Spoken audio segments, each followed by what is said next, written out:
You're about to watch what we call an extended clip of the Young Turks, and the reality is it's somewhere in the middle. It's a little longer than our YouTube clips, but it's actually shorter than the whole 2-hour show, which you can get if you're a member. You can get it ad-free, and make sure you catch every news story we do that day. You're gonna love it as a full show. That's at tytnetwork.com/join.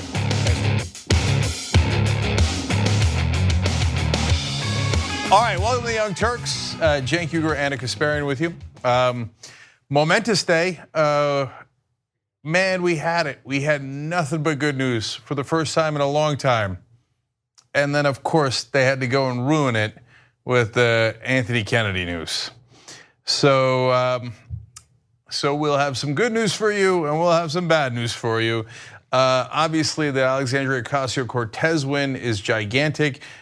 We shouldn't underestimate the Ben Jealous win either. And so in the next couple of segments, we'll talk about how the establishment is crying over the Ocasio-Cortez win. It's so good. Oh, those tears are so delicious. But it goes further than crying. There's a lot of denial. Oh, totally. Yeah. Oh God, but I feel kind of bloated on those tears. I've been just drinking it up all day long. So we will get into that. And then this is super fun.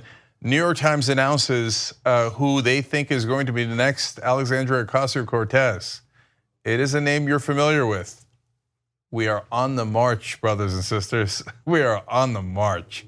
So that's a little bit later in the program. I'll share that with you guys. And if you missed it last night, amongst all the wonderful, gigantic progressive victories, also Wolfpack with a crushing victory, defeated an incumbent by 30 points.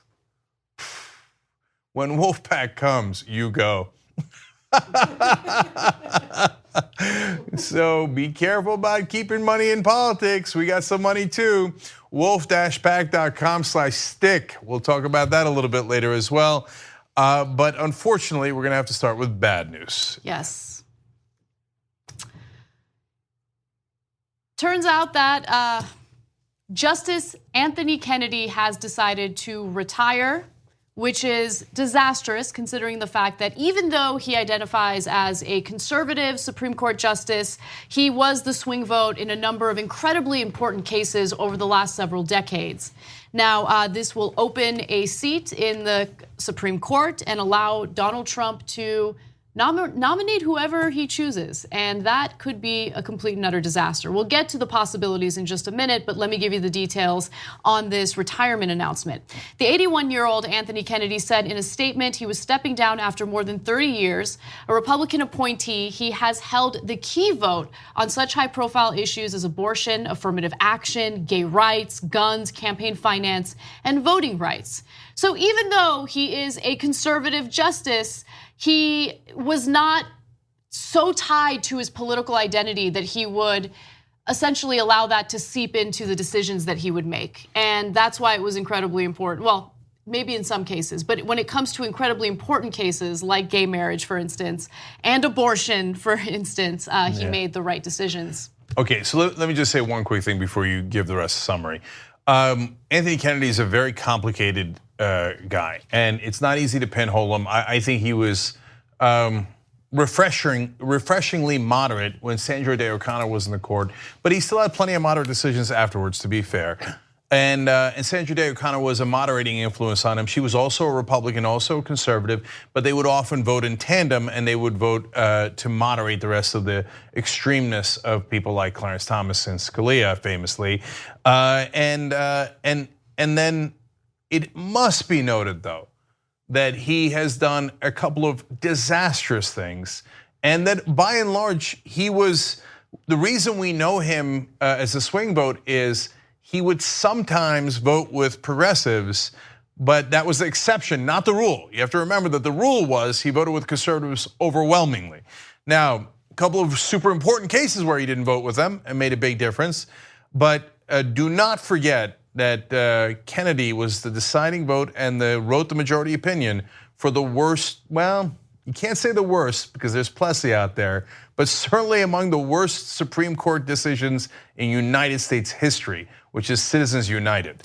So this isn't as terrible as it would be if Ruth Bader Ginsburg, for instance, announced her retirement today. If that were the case, then we're in a lot of trouble. But I believe that we're still in a lot of trouble because he wasn't an extremist. And I feel as though someone like Donald Trump is going to go out of his way to nominate someone who will vote along with, the conservative members of the Supreme Court and the conservative every members, time. every single time, exactly. There will be no exceptions. That is the fear, and I believe that is a legitimate fear. It's a fear that I have. And some of the names that have come out as possible replacements are very much against abortion rights. And that concerns me, especially when you have someone like Neil Gorsuch also in the Supreme Court at the moment. Now, let's talk about specific, potential Supreme Court justices. Now, reporters are saying all sorts of things on Twitter, mainly that Donald Trump is planning to go back to a list that he had developed in consultation with conservative legal scholars. So that also gives you a sense of what he's looking at. He worked with conservative legal scholars in order to craft this list. It's been reported that President says he will select someone as outstanding as Justice Kennedy for the Supreme Court and confirms he will stick to his pre-selected list of judges. His quote was, "It will be somebody from that list." And that list mainly includes people who do have experiences working in the courts, with the exception of Mike Lee, who is not a judge at all. He is in Congress. I don't think Mike Lee is going to be selected, but who knows? No, you never know. So Mike Lee is a very hard right-winger. And he says, I would definitely take it if it was given to me. So at least he's honest about that. And you don't have to be a judge to be on the Supreme Court. And so it could be him, but it doesn't matter. It's a murderer's row of despicable right-wingers. You're not gonna get any moderation from any of them. And like Gorsuch, their main defining trait is going to be how pro-corporate they are. So Gorsuch, as you remember, was the one justice in the whole country, or the judge at the time, who said, if a corporation orders you to freeze to death and you don't listen to that order, you should be fired. Okay. Every other judge that looked at that case said, no, that's insanity. And Gorsuch was like, no, you don't get it. I'll do anything a corporation tells me to do. And Trump and the Republicans were like, that's our guy. So then the next person who's gonna raise their hand and say, corporate power over actual citizens, yes. I mentioned Plessy v. Ferguson a second ago. Think about the absurdity of Kennedy's ruling. And by the way, I did not remember this until reading up on him again today, that he used to be a lobbyist. And I was like, yeah, okay, that explains it. The absurdity was, in Plessy, the court decided that human beings that were African Americans were not human beings. Later, the Supreme Court decided in Citizens United that things that are not human beings, corporations, are human beings. What? That's insanity. But Kennedy said, not only do corporations giving millions upon millions of dollars, and in aggregate billions of dollars to politicians, not corruption, but it doesn't even give it the appearance of corruption. Like, who would think that, if you give somebody millions of dollars, they might do something that you ask them to do? He's like, that's preposterous. Of course they're not gonna do that. What? And Bill Moyers has a great line about this. He's like, can you imagine if a batter, before he steps up to the plate, hands the umpire a couple of $1,000s? He goes, but no, you call him as you see him, okay? Would anybody think that that was anything but a bribe? So, look, and now I'll give Kennedy his due. 3 really important decisions. In '92, they upheld Roe versus Wade and Planned Parenthood versus Casey. And he was the deciding vote, among the deciding votes there. In 2008, deciding vote on giving Guantanamo prisoners habeas corpus rights. Now, it's not about the Guantanamo guys. It's about, do we have rule of law in this country? And habeas corpus is one of the oldest Western values there is, that you must present a person to a court, that there must be rule of law. I can't believe that decision was 5-4. But there are monsters on the other side. Yes. And they say, who cares? They're not really people. Corporations are people, but detainees are not people, and they don't have rights. We're back to Plessy. And so now when you take Kennedy off the court and you get another Gorsuch and another conservative, they're like, what? No. Corporations are our gods, but right. People are not people. And then finally, of course, as Anna pointed out in 2015, Obergefell versus Hodges. By the way, We need to talk about a relatively new show called the Republic, or UNFTR. As a Young Turks fan, you already know that the government, the media, and corporations are constantly peddling lies that serve the interests of the rich and powerful. But now there's a podcast dedicated to unraveling those lies, debunking the conventional wisdom. In each episode of the Republic, or UNFTR, the host delves into a different historical episode or topic that's generally misunderstood or purposely obfuscated by the so-called powers that be, featuring in-depth research, razor-sharp commentary, and just the right amount of vulgarity. The UNFTR podcast takes a sledgehammer to what you thought you knew about some of the nation's most sacred historical cows. But don't just take my word for it. The New York Times described UNFTR as consistently compelling and educational, aiming to challenge conventional wisdom and upend the historical narratives that were taught in school. For as the great philosopher Yoda once put it, you must unlearn what you have learned. And that's true whether you're in Jedi training or you're uprooting and exposing all the propaganda and disinformation you've been fed over the course of your lifetime. So search for UNFTR in your podcast app today and get ready to get informed, angered, and entertained all at the same time.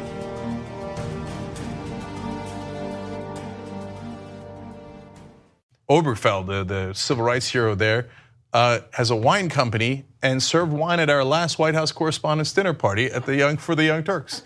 And I was like, oh my God, you're Obergefell. That's amazing. Anyway, so Kennedy, definitely complicated, definitely some of the worst decisions ever made, and the person who will replace him will almost definitely be worse than him. But at least he won't be complicated. At least we'll know exactly what kind of person he is. That's right. And so, look, the other thing that's going around online that's not true is people say, oh, it's going to be 6'3". It's not 6'3". Kennedy is a conservative. It's still going to be 5'4", but it's going to be a hard, immovable 5. Yes, and also there is a lot of concern about Ruth Bader Ginsburg. You know, is there a possibility that she could announce her retirement?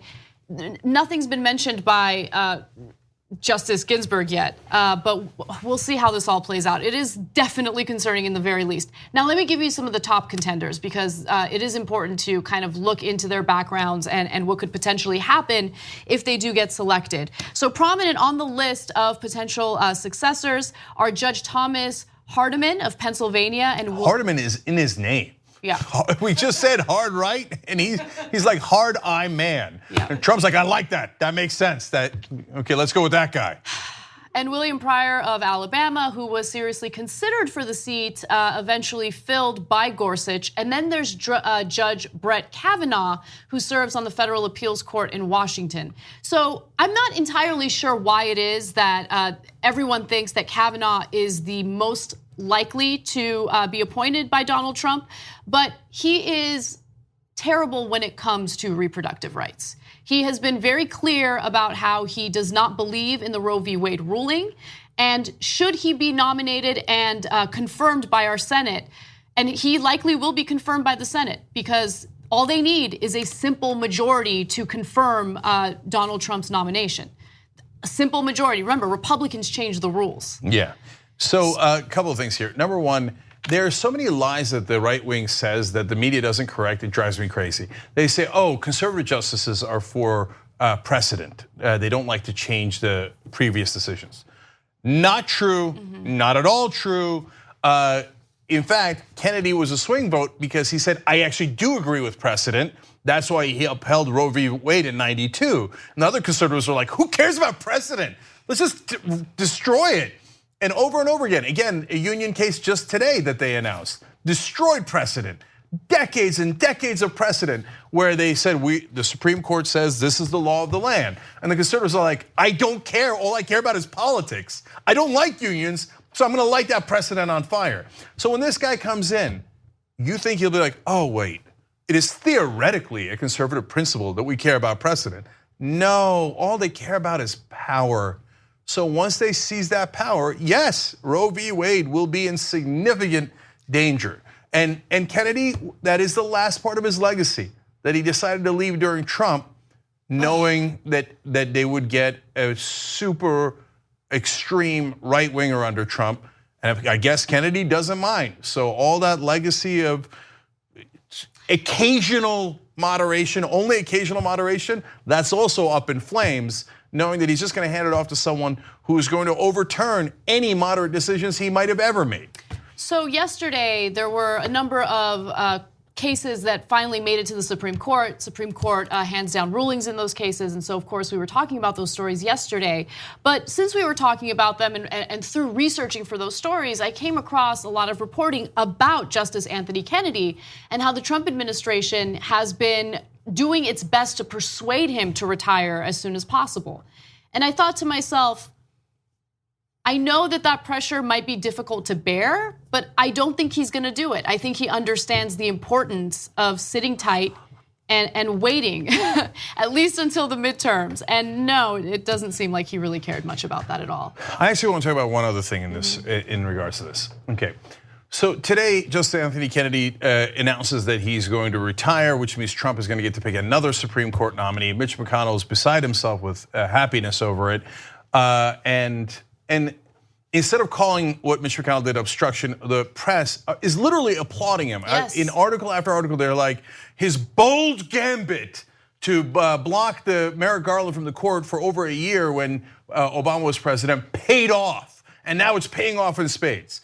Now, if Democrats did it, they're so uncivil, this obstruction. What? I can't believe it, right? You're so right, you're so right. They're referring to it, they're framing it as a bold risk that McConnell took, but a bold risk that ultimately paid off. Now, it's true that it ultimately paid off, but it was obstruction. And look, that type of framing matters. And instead of calling it what it really was, the press has decided to applaud and celebrate with what McConnell did.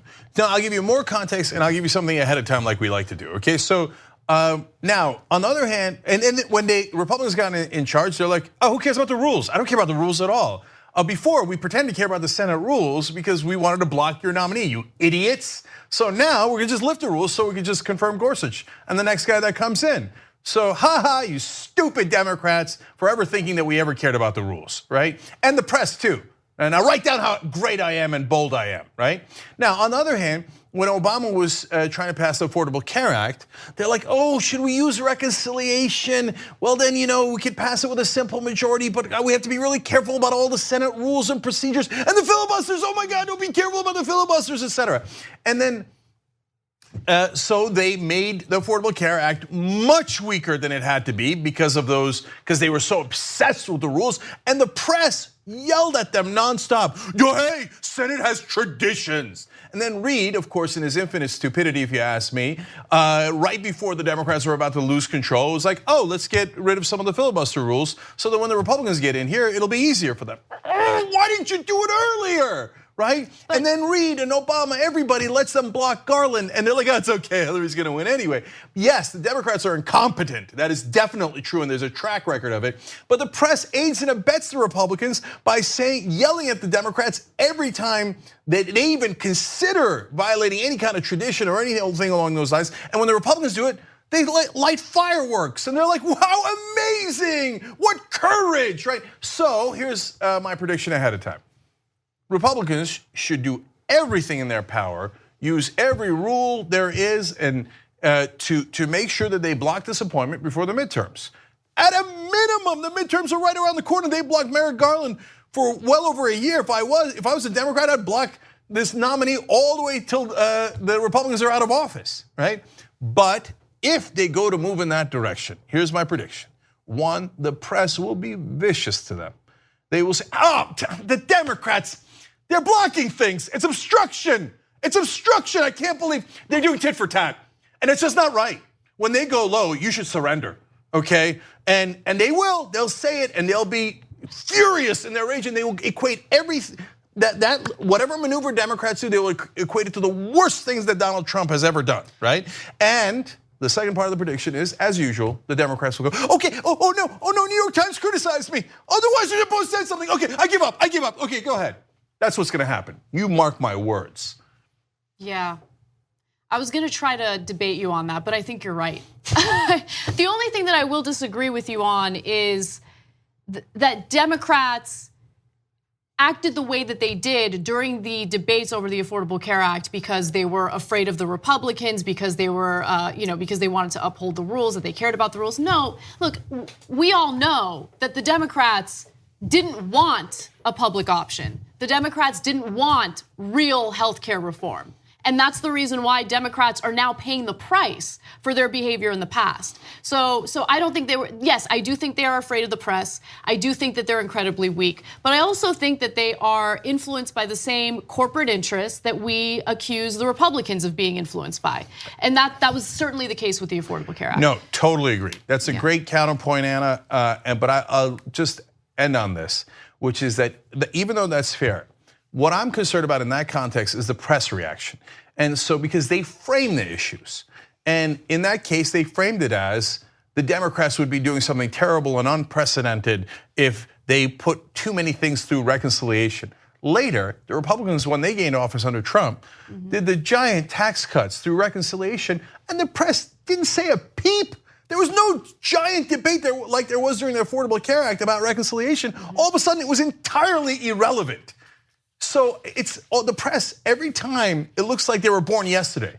They're like, oh, reconciliation, what's that? Oh, I guess this is a maneuver, no big deal.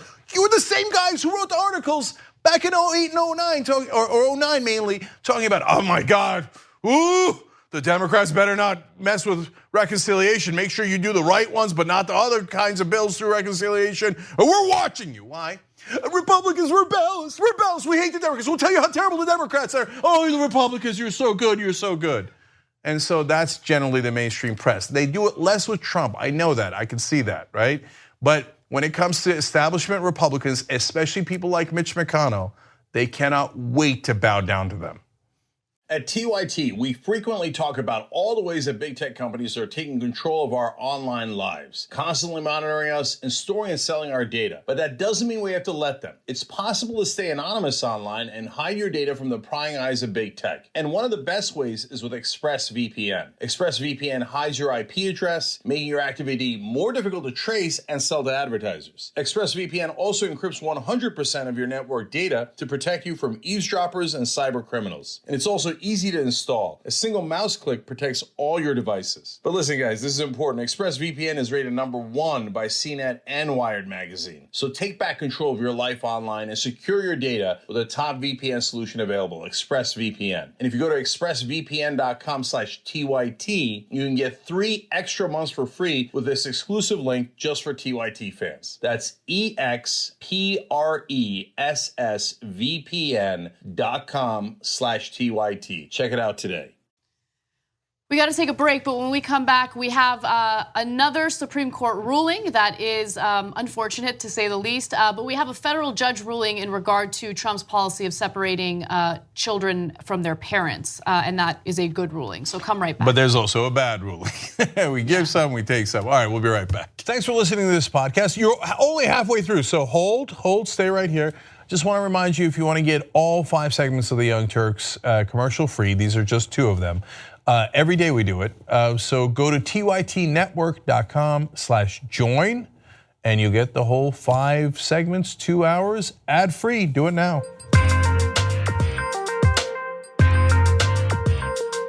All right, back on the Young Turks. Gabby Marita writes in, if everyone in the TRT Army donated $1 each time Cenk employs the Hold My Beer line, we'll have Wolfpack funded through 2364. And then Eclectic Miss Jelania retweeted with the comment, and if we include, to be fair, Wolfpack would be funded until at least the new millennium. I think we all say that too much. To be fair, I think we do. Yeah, we do. Okay, Heather Camposano writes in, just tried to purchase the Vote NAMI shirt at Shop TYT because Cenk said it was included in the 35% off flash sale promo. Code isn't working though. Yeah, Heather, I might have screwed that up. I don't know, but I thought it was on everything, but maybe it's on specific items. So I'm just trying to keep it real. Thank you for pointing that out. So check out shoptyt.com. This Vote NAMI shirt is awesome. It's my favorite shirt now. Imran Sheikh, one of our fans, designed it for us, and Yes, I say sheik and shake every time. I say it differently because I'm not sure. Imran, write in, let us know how to say it. But if you use promo code flash sale, some of the items are 35% off. Okay, got you. Apparently those. All right, so now let me keep going. Christina L. Cherry says, wait a minute, how do we sign up for these secret missions? And a very stable photographer also asks, how does one enlist in said TYT army? It's the one I told you guys, tyt.com/army. I kind of want to join it. I know, right? So you send your email there and then we send you the missions. And unbeknownst to anyone else, you're off to the races and then we get results and then we let you know what happened, okay? tyt.com/army. And I would love to have you guys participate. Almost done here. Nikki Goldenheart says, Anna made Edwin laugh. She gets a free t-shirt. LOL. Edwin's like, did she? No, no, because you can't see them on camera. I don't blame you. It wasn't Craig. Edwin. It was Craig. It was Craig. Edwin and Craig are usually the stage managers. But the Schmidt hits the fan. You are on fire. Okay. I've been working on my bits. Okay, somebody put her out. Jeez, Lord mercy. To be fair, that was really funny. Okay. Drink or give TYT $1 or something. Anyway, speaking of money for TYT, which of course we do need to make this happen, let me tell you about one of our sponsors, NordVPN. You can protect yourself on the web and get 77% off. Go to nordvpn.com/TYT or use the promo code TYT. Okay, that definitely works. NordVPN is the VPN service that received a perfect score from PCMag. They're the only ones. This protects your computer so nobody knows it's coming from your IP address.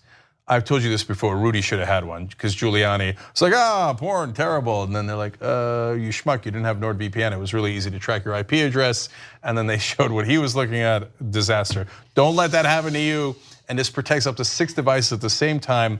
So browse with no limits. Take 77% off when you sign up at nordvpn.com/TYT or use the promo code TYT. Don't say we never did anything for you. I just got you 77% off. But you got to use the promo code TYT, okay? Can we talk about that story, the Giuliani porn story, a little in the postgame? Yeah, let's Because do that. I don't know that story. And also, it is pretty terrifying that people can track your IP address and figure out what kind of porn you're watching. Did I mention nordvpn.com/TYT? Did I mention I have it on all my computers? All right, let's keep going. All right. Satellite images indicate that North Korea has continued upgrading its nuclear research. Now, this is evidence that's been provided by an organization known as 38 North. And it is an organization that's very much in favor of diplomatic talks with North Korea in order to convince them to denuclearize. But they have been using satellite imaging to see whether or not they are planning to uphold their side of the deal with Trump and begin denuclearizing.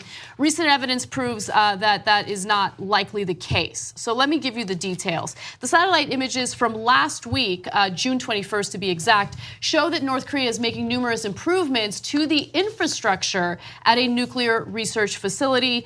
This research facility is referred to as the Yongbyon research facility. So if you want to do a little more research in that to see what's going on, you can. The improvements do include a new cooling water pump house, multiple new buildings, completed construction on a cooling water reservoir, and an apparently active radiochemical laboratory. It is unclear whether the reactor is still in operation. Now again, they're relying on these satellite images, and because of issues with resolution, they don't have as much detail as they would like. But the North Korean nuclear officials are expected to proceed with business as usual until Kim Jong-un orders official changes to the procedure.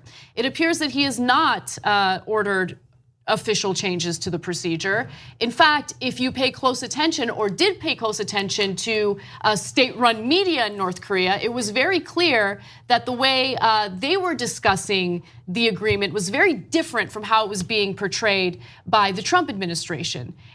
They thought, hey, the US is going to concede and do all these great things for us, and then we will respond by denuclearizing. Trump administration is not making it seem like that's the case. Anyway, long story short, that negotiation was vague. That statement that they both signed was vague. and it did not specify a timeline or verification, but it did give Trump a nice little photo op, and at least he's approaching it from a diplomatic angle. That's the only thing that we can really say about it. As usual, I feel like the TYT network, and it's not just the Young Turks, it's again people like Secular Talk and Humanist Report and so many others in the network are the only ones that are covering it with rationality. So on the one hand, there's the people who oppose Trump on everything because he's Trump, MSNBC. And so, oh my God, don't do talks with the North Koreans, that only encourages them. But you guys were the ones saying that when Obama did talks with Iran, it was great. And because you know why? It is great. So it's always been preposterous to say don't talk to your enemies, it gives them credibility. You can talk to your friends all day long, but it's not gonna help you to get to peace because you're already at peace with your allies, of course, with the obvious exception of when Trump is president and all you do is attack your allies, right? So, but in some topsy-turvy world, Trump thinks, well, I wanna talk to all the dictators, but I wanna attack all of our allies. It's insanity. Anyway, Putin's like, now that part, not everybody in the network agrees to. Anyways, so, but I like, and we all like that he's talking to North Korea and trying for peace. That's not a bad thing. Don't let the establishment tell you anything otherwise. On the other hand, we would like something to come out of the talks. Now they say, oh my God, you validated him. Kim Jong-un has a picture of him himself and the president up in his office. Actually, Trump has one in his office too. Yes, he does. He replaced photos of Macron with photos of Kim Jong-un. I'm not kidding, in the White House. Yeah, and okay, but as long as you got a peace deal, I'm super happy with it. Have all the pictures you want with dictators, no problem at all, right? But we got nothing. We got nothing. And for the right wing to be like, oh, you see, that's how you negotiate. You get a diplomat like that. We should get a Nobel Peace Prize up in there, okay? But what did you get? If you actually denuclearize them, great. I'd give you all the credit in the world. And I've done that in the past. When Bush did a deal with the North Koreans, I knew it wasn't a great deal, but at least we got something in return, and it delayed them being more monstrous, and it delayed them a little bit. And I was like, it's not perfect, but I'll take it. And it was one of the better things that Bush did. Right. Obama, I think, made a lot of mistakes in foreign policy as well as domestic, but his deal with Iran was fantastic. We actually did take away their nuclear program. And all we did was give them their own money back. Now, of course, Trump screwed that up. In this case, we told you he got nothing. And so they're still humming along on their nuclear program. So we haven't solved a damn thing. And all that Trump has done is put the country back to sleep. That's it's okay. So true, yes. Okay. I got a deal, it's okay. Don't bother looking at North Korea. Oh, they're still making nukes. Well, it would be embarrassing for me to point out that I got nothing. So I'm not even gonna let you know or do anything about the fact that they're still developing nukes. So one of the things that really stood out to me about reaction from people that we tend to agree with, right? People on the left that we tend to agree with was, you can't criticize what's going on right now. This is great, this summit is great. I mean, we were on the verge of a nuclear disaster and Trump managed to calm the situation down. No, but we were on the verge of a nuclear disaster because of Trump. I mean, this is standard operating procedure for Donald Trump. Create a crisis yourself, unilaterally, and then as soon as you do something entirely mediocre to calm things down a little bit, demand cookies. And it drove me crazy. No, look, yes, I love diplomatic talks. I prefer the diplomatic approach, right? I don't want to go to war. But I also want to ensure that we hold Trump's feet to the fire and not allow him to take all this credit for doing something amazing when in reality you dig a little deeper and you realize he hasn't really done anything at all. Can we all agree that Anna's digging is super cute? Dig a little deeper. Is that how we dig? Okay. Like a little squirrel. Yeah, dig a little bit. And we didn't even get any nuts, except Trump. Yeah, it's true. Biggest nut of all. Oh, that's right. Yeah. Okay, so, you made Edwin laugh. Get a shirt. ShopTYT.com. Okay, I think we're done with that story. Yeah, we are. All right, we're gonna take a break. When we come back, Harley Davidson, more madness. That story appropriately has twists and turns. Lots of twists and turns. Okay, we'll be right back. Thanks for watching what I hope was a lovely edition of the Young Turks.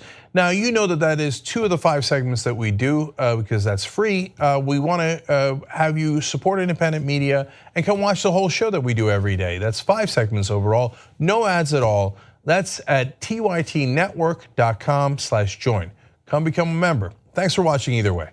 Thanks for listening to the full episode of The Young Turks. Support our work, listen ad-free, access members-only bonus content, and more by subscribing to Apple Podcasts at apple.co/TYT. I'm your host, Cenk Uygur, and I'll see you soon.